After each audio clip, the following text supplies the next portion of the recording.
بسم اللہ الرحمن الرحیم۔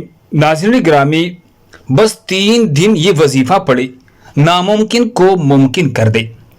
سلام قولا من رب الرحیم، سلام قولا من رب الرحیم۔ 2 رکعت نفل حاجت کی پڑھی، کسی بھی ٹائم تنہائی اور توجہ کے ساتھ۔ اس کے بعد 3 دفعہ سورہ یاسین شریف پڑھ لے، اللہ سے جو مانگے انشاءاللہ ملے گا۔